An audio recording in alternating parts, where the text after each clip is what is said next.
X-Men number 120. The X-Men are finally on their way home from Japan. They have strengthened their relationship with Shiro Yoshida. Wolverine's relationship with Mariko is blossoming beautifully, but he's leaving. He gifts her a chrysanthemum and he tells her that his real name is Logan, which I believe is the first time we've seen this on panel. Colleen Wing and Scott are cuddling on the airplane. Their relationship is blossoming too. Remember, it's been months since the incident in Antarctica where Scott believes Jean to have died. The plane flies into a storm and hits a lot of turbulence, and it actually wakes Aurora from her sleep because she can sense that the storm is not natural. She uses her powers to try to fight against it, but it actually makes things worse and almost tears the plane apart. Storm says that the blizzard outside is actually fighting against her, and the plane has to make an emergency landing in Calgary, Canada, which is no coincidence because this is where Alpha Flight is stationed, where Weapon Alpha is following orders because the creator of Weapon X, Wolverine, wants Wolverine back in Canada. So he sends Alpha Flight, which is Northstar, Shaman, Snowbird, Sasquatch, Aurora, to go get his ass.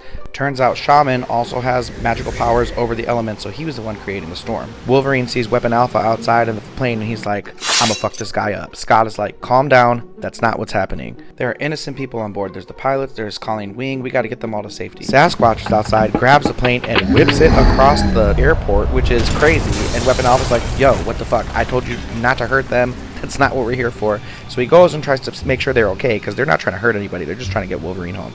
But the X-Men have already escaped. They're on the run, running through Calgary, Canada, and they get split up. Aurora and Northstar blind Nightcrawler, and then they knock him out. Banshee and the girls are at a department store trying to put Storm in a disguise because she's very obviously Storm all the time with her tall ass body and her white ass hair. And Weapon Alpha crashes into the store, making a huge scene, which he realizes maybe that was a mistake. Maybe I shouldn't have done all that. And Banshee tries to attack him with his sonic scream, but he can't. He's in agony. He's still damaged from when he used it the last time against Moses Magnum and went into a coma. He still can't use his power. So Storm uses her powers, and she's genuinely hurt. She's like, we have never fucked with you guys. Why do you keep attacking us? And she shoots Weapon Alpha out of the store and destroys the store while doing it. Wolverine's out in the streets. He gets attacked by Sasquatch, and he actually knocks Wolverine out. It was a surprise attack. Wolverine didn't even have a chance to fight back, so he snatches him up. While the rest of the team reconvenes, and they're like, they got Nightcrawler, they got Wolverine, what are we gonna do? And at this point, Scott's like, we didn't start this fight, I'm done running, we're gonna go get our friends back, and if we have to do it over Alpha Flight's dead bodies, then that's what we're gonna have to do. X-Men number 121. Wolverine and Nightcrawler have been captured by Alpha Flight. The X-Men have had enough of these second-rate Canadian Avengers, and they're going to go get their friends back. Storm says that Weapon Alpha's power creates a distinctive energy trail that she can trace. She can follow it through the disruption in the air. So they do follow it. They end up at the stadium where Wolverine and Nightcrawler are being held. And they're confronted by Alpha Flight, and they're like, yo, we don't want any beef with you, we just want Wolverine. And Cyclops is like, you're fucking lying. You keep saying that, but then you keep attacking us. You keep hurting our people. You almost killed Moira McTaggart a few months ago, and you have Nightcrawler with you, and you're saying that you only want Wolverine, and your actions don't match up with what you're saying. Weapon Alpha's like, yeah, all those things were accidents, and Cyclops is like, you suck. You have too many accidents. Give us our friends back. That's when Colossus notices Northstar's moving kind of funny, and he's like, no. And he shakes the earth by stomping on the ground. Everybody falls to their feet and a brawl ensues. Wolverine and Nightcrawler get up. Apparently they were just playing possum. They weren't actually knocked out. They were just waiting for the rest of their team to get there. And everybody's fighting, but more importantly, the storm that Shaman brewed up to get the X-Men to have to land their plane in Calgary is out of control. It has grown immensely.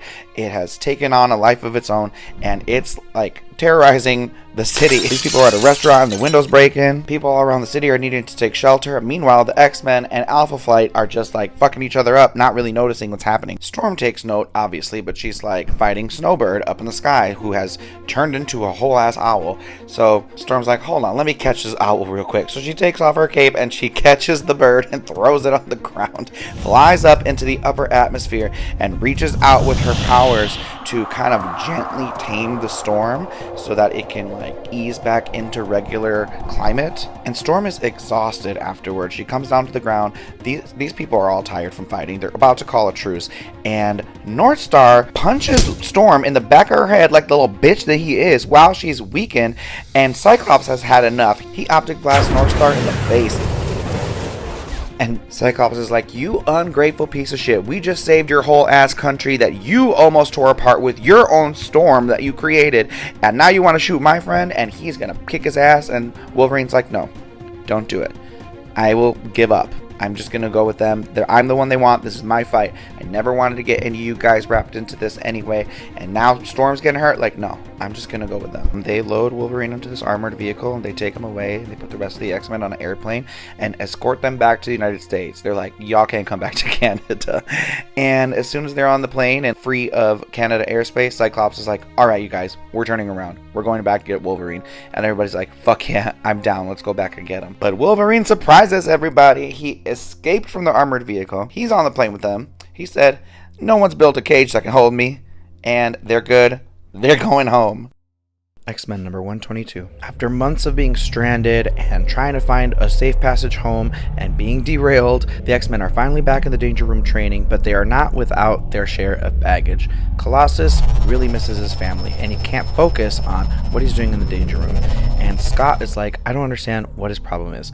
He is totally strong enough to handle this. There's no reason Colossus should be having a hard time with this challenge. And Wolverine's like, maybe the problem is internal. You're not even thinking about what his feelings are. And Scott's like, well, if he's got a problem, he can talk about it. And Wolverine's like, you don't talk about your problems. And so Wolverine takes control of the situation. He sabotages the control panel by stabbing it with his claws. He walks down into the middle of the challenge where Colossus is basically being crushed by these two walls and he's got to fight it. And Wolverine climbs in there with him. And he's like, you know what, buddy? We all got problems, but for the most part, we're all loners, except for you. You really do have a family, and I feel you. I understand that that's distracting you. And Colossus is like, get the fuck out of here. What are you doing? You're going to be crushed. I can't hold this open. Wolverine's like, you're not going to let me get crushed. You're going to handle this. You're going to beat this. And Colossus does. He beats the challenge. And Wolverine's like, see, I told you you could do it. And Cyclops is like, that is not a training method I'm comfortable with. Fix the fucking control panel that you just broke. And he hands him a toolkit and walks out. Colleen Wing is waiting for him outside of the Danger Room. They're about to go into the city for the day. He calls Banshee on the intercom to tell him he's on his way out. Banshee and Nightcrawler are fixing the jet. They're fixing the whole house because the whole mansion is in disrepair because it's been abandoned. He tells him, I'm heading into the city to turn the phones back on at the phone company because the professor turned him off before he took off into Shi'ar space with Princess Lilandra, where he's enjoying coronation ceremonies and shit. And Lilandra actually is like, I kind of hate this. Maybe we should have never left Earth. I kind of hate all this, pomp and circumstance. Meanwhile, Jean is in Scotland. She's about to meet up with Moira McTaggart and the rest after some shopping when this dude named Jason Wingard steps in her way and knocks down all her boxes. And he's like, oh, can I give you a hand with all those heavy packages? And she's like, no, thank you. I'm good. And because she's secretly telepathically carrying those boxes, she's not actually really carrying the weight of it at all. He's like, all right, well, have a good evening. I hope we meet again. And she's like, yeah, okay. Sure, maybe. And Jason Wingard follows her to the dock where the ship is leaving, and he's thinking all these disgusting things. He's like, oh yeah, she's attracted to me. She'll be mine soon, and then she'll belong to the Hellfire Club as well. Meanwhile, in the city, Aurora is in Harlem, and she is looking for her childhood home, and she's trying to connect to something internally that she feels that she needs to connect to, and her childhood home has turned into a crack den. There's all these junkies laying all over the ground, and they think she's a cop, so they attack her, and one of them actually cuts her hand, and she's like, okay, you fucked with the wrong one. And she puts them all in their place, carefully though, because the building is like ready to fall down. She's like, I can't create a huge storm in here. I'm gonna knock the whole building down. One of the little crackheads tries to come at her from behind, and out of nowhere, Misty Knight and Luke Cage bust in the door, and they're like, Aurora, what are you doing in our neck of the woods? Because Luke Cage protects Harlem. That's his whole thing. And she's like, I came here to look for something, and I found this, and it's really sad. Like, is there nothing we can do? Luke Cage is like, sadly, these people are pretty far gone. We gotta call the cops. Wolverine is also in the city. He actually dropped off Storm in Harlem, and randomly, he sees Mariko, and he runs after her. She's entering a building, and they don't let him in the building, but he's like, I want to see her. Could you tell her I'm here? Scott and Colleen are getting lunch, and they end up talking about their relationship. And Colleen is very clear and explicit about how she feels about Scott and how he might be stuffy and maybe not ready to open up to her, but she's ready and willing to wait. She feels like the right girl for him. He drops her off at the train station because she's got to get back to work. But she tells him, you know what, come and visit me anytime. And she gives him a key to her apartment. Meanwhile, Juggernaut and his boyfriend Black Tom Cassidy are again plotting to kill the X-Men, and since they can never accomplish that on their own, they've enlisted the help of this man named Arcade, and he swears to them that the X-Men are as good as dead. X-Men number 123. Scott and his new girlfriend, Colleen Wing, are taking a walk down the street, and it's super fucking awkward because all Scott can talk about is Jean. Thankfully, their walk is interrupted by Spider-Man, who just happens to be hanging around nearby. So he drops by and says, "Hey, how you guys doing?" And they're like, "Hey, how's it going?" And they just do a little catching up. He goes, "Actually, I'm going to be late, so I'm going to take off." And he says bye and takes off. And a little bit down the road is this garbage truck approaching Colleen and Scott. And it almost hits them. They stop in the middle of the street, and then it scoops them up to be taken to God knows where. Thankfully, Spider-Man does notice what just happened behind him, and he's like, "Oh my god, I know that sound. I've dealt with Arcade before. He just kidnapped Scott and Colleen." He's like, "I gotta make some phone calls." Meanwhile, Arcade is trapping the rest of the X-Men. Colossus and Nightcrawler are thinking they're going to the opera, but they get trapped in what's supposed to be a private booth and taken away. Wolverine is finishing up a nice dinner date with Mariko at the Japanese consulate, and then he's leaving on his way out to have a good night, and that same garbage truck is pulling up behind him. Banshee's just chilling at the house taking a little nap. He was reading a book by the fire, real relaxed, and he gets shot in the back with a tranquilizer gun as he was going to pick up the phone that was ringing. Storm's also in the mansion. She's taking a little shower, and she's like, "Why will Banshee not pick up the phone? Let me go pick up the phone." And she gets shot in the back with a tranquilizer as well. And that is when Arcade decides to answer the phone in the X-Mansion. He's like, "Hi, Spider-Man. I caught all your friends, and I'm gonna catch you too when I'm done with them." Spider-Man's like, "Fuck, I'm too late." A little while later, the X-Men wake up, and they're in these plastic spheres, like huge, enormous pinballs in this enormous pinball machine. And Arcade is just playing with them. He's flinging them around. They are getting sick, getting dizzy, getting disoriented, and they get shot into their own individual little areas. Scott ends up in this room that has 3 exits, and Arcade's talking to him through the intercom, and he's like, "You gotta pick one of those exits. Only one is the real exit. If you choose the wrong one, this back wall is gonna crush you to your death. It's just gonna slam you flat against those doors." Piotr is having his worst fear realized. He's being called a traitor. He's in this interrogation room, and this person who swears he's the colonel of the KGB, he's like, "You're a traitor to your home country. Why are you working for the United States?" And Piotr's like, "No, I'm not a traitor. It's not true." Wolverine's like in this funhouse mirror situation where there's actual projections of him coming out of the mirror that are all funky, like how funhouse mirrors are. Nightcrawler wakes up in this weird like half dome, and there's these cars that have saw blades all over them, and they're coming after him. Banshee is in this weird like illusion room, and he can't see where the walls are. He can't see where the floor is. There's none of it's visible,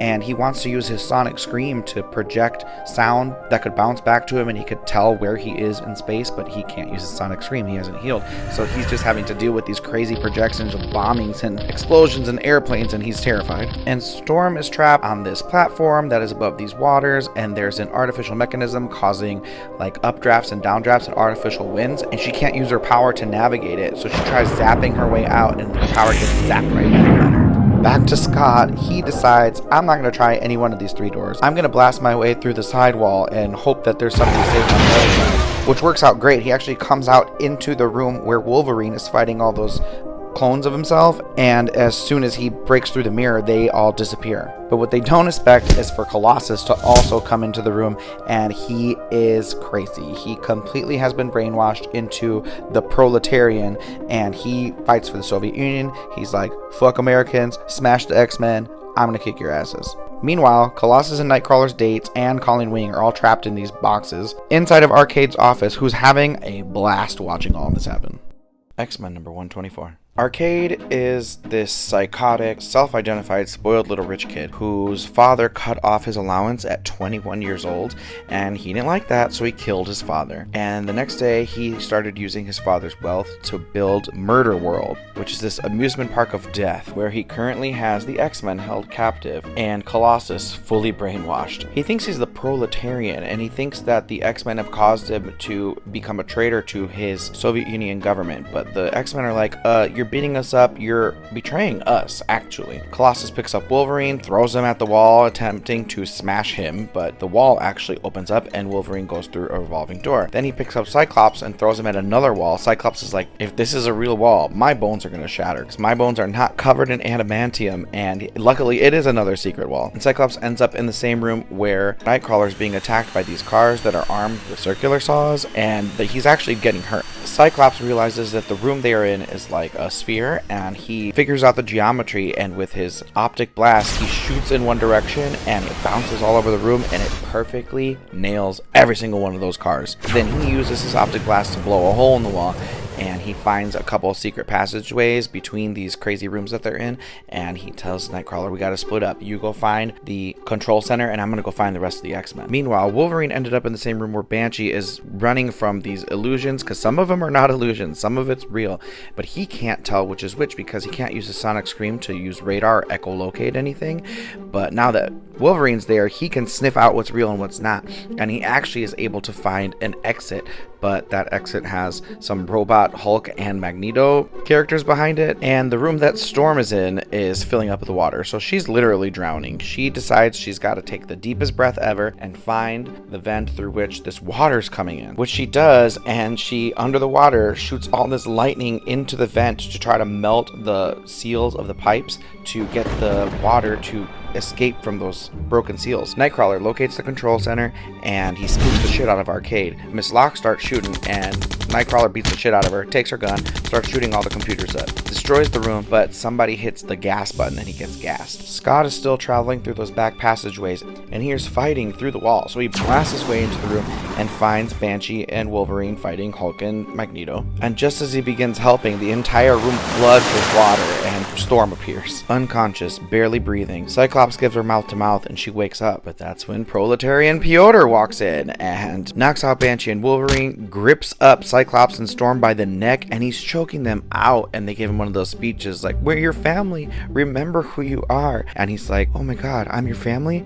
You guys love me? Oh my god, I'm so sorry. And it's at this point that Arcade decides to call it quits. He sets them all free, ejects them from the theme park, and drops off their girlfriends and a knocked out Nightcrawler with a letter that says, round one to you, X-Men, till next time. Wolverine wants to go back in and kick his ass, but the X-Men just take the win and they leave.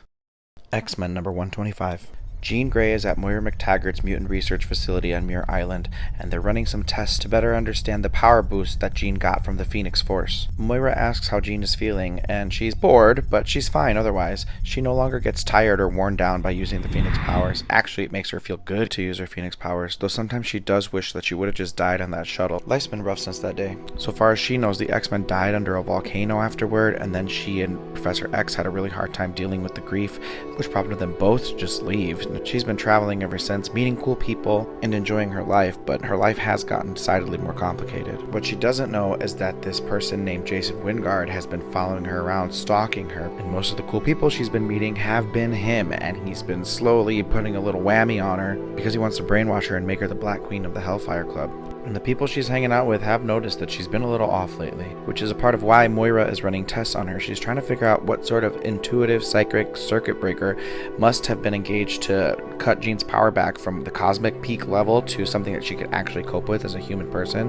And she's not the only one worried about it. Charles Xavier is light years away, and he's also worried about it. And he's thinking about the fact that she's just a human. She shouldn't have cosmic energy inside of her. And he realizes, he's like, I shouldn't be out here. I should be back there with her, helping her figure out her power.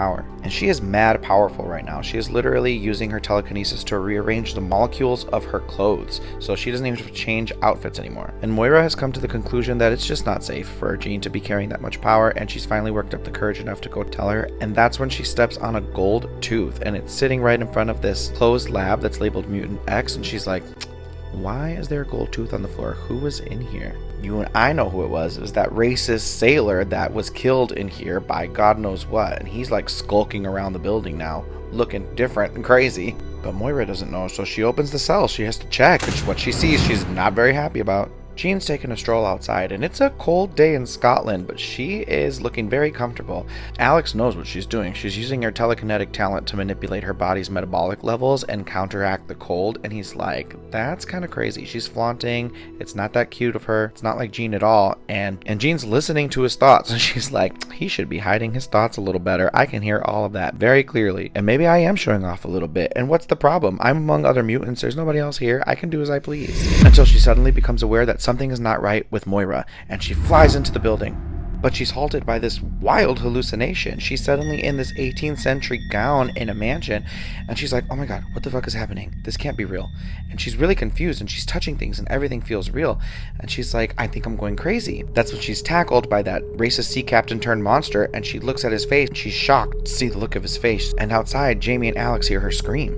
Meanwhile, back in Westchester, the Beast is doing a regularly scheduled checkup on the mansion, which he's been doing this entire time, and Nightcrawler runs into him, and they're fighting in the dark and don't get a good look at each other, but as soon as Nightcrawler realizes it's the Beast, he freaks out, because the Beast is dead. Nightcrawler bamfs to get the rest of the team, and they run and they see the Beast is alive, and he's like, oh my god, you're alive! I thought you guys died! How did you get out? Beast is like, Jean got me out. Cyclops is like, oh my god, Jean's alive? Beast fills the whole team in on the fact that Jean is with Moira on Muir Island, and Scott picks up the phone right away to call. But on Muir Island, Alex and Jamie are just about to search the labs for Jean and Moira, and Lauren is like, hold on, let me get the phone, that's the transatlantic line, that can be important, and it's Scott on the phone, and she's like, Scott, you're alive? Come to Muir Island right now. We just heard a scream and we don't know what's happening, but I'd feel a lot better if you were here as soon as you could get here. And that's when she screams and drops the phone, and Banshee's like, Scott, what happened? What did she say on the phone? And he says, it's Lorna, and I heard her scream and the line went dead.